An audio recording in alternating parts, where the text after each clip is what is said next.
क्षीण मिळणार पैसा, यश आणि मोठी खुशखबर. नवपंचम हा ज्योतिषशास्त्रातील शुभ योगांपैकी एक मानला जातो. 22 जून रोजी बुध आणि शनी यांच्यामध्ये हा शुभ योग निर्माण होणार आहे. खरं तर 22 जूनला बुध मिथुन राशीतून बाहेर पडून कर्क राशीत प्रवेश करेल, तर शनी मीन राशीतच राहील. त्यामुळे हे दोन्ही ग्रह एकमेकांपासून पंचम आणि नवम भावात स्थित असतील. यामुळे शनी बुध यांच्यात नवपंचम योग तयार होईल.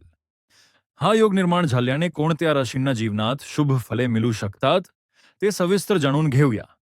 वृषभ रास, टॉरस हॉरोस्कोप.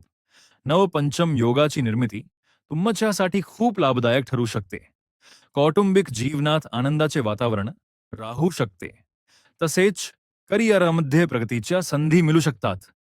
करिअरमध्ये बदल घडवून आणण्यासाठी तुम्ही मागील काळात घेतलेली मेहनत आता फलाला येऊ शकते. व्यावसायिकांच्या योजना यशस्वी होतील आणि आर्थिक लाभाचे योग तयार होतील.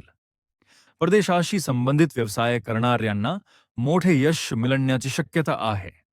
आरोग्याच्या दृष्टीनेही हा काळ चांगला ठरू शकतो. मिथुन रास, जिमने हॉरोस्कोप. तुमच्या धनभावात म्हणजेच दुसऱ्या भावाती बुद्धाचे गोचर होईल आणि नवपंचम योगात शनी तुमच्या 10व्या भावात असेल. त्यामुळे नशिबाची साथ मिळण्याची दाट शक्यता आहे. तसेच आर्थिक लाभही होऊ शकतो. या राशीच्या लोकांना शेअर बाजार, मालमत्ता किंवा इतर गुंतवणुकीतून चांगला फायदा मिळू शकतो. करिअरशी संबंधित योजना यशस्वी होऊ शकतात. काहींना अचानक नोकरी बदलण्याची संधी मिळू शकते. कुटुंबियांसोबतही आनंदाचे क्षण घालवण्याची संधी मिळेल. वृश्चिक रास, स्कॉर्पिओ हॉरोस्कोप. वृश्चिक राशीच्या लोकांसाठीही नवपंचम योग शुभ परिणाम देणारा ठरू शकतो. अनपेक्षितपणे आर्थिक लाभ होण्याची शक्यता आहे. या पूर्वी केलेल्या गुंतवणुकीतून चांगला परतावा मिळू शकतो. समाजात मान सन्मान आणि प्रसिद्धी वाढू शकते. राजकारण किंवा समाजसेवा क्षेत्रात काम करणाऱ्यांच्या प्रयत्नांना यश मिळू शकते. अनेक दिवसांपासून रखडलेली कामेही या काळात पूर्ण होऊ शकतात. कुटुंबातील एखाद्या शुभ किंवा मंगल कार्यात सहभागी होण्याची संधी मिळू शकते.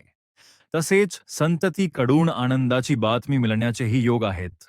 डिस्क्लेमर मालिकेसन या ठिकाणी दिलेली माहिती ज्योतिषशास्त्रावर आधारित असून ती केवळ माहितीसाठी दिली जात आहे. लोकसत्ता या गोष्टींना दुजोरा देत नाही.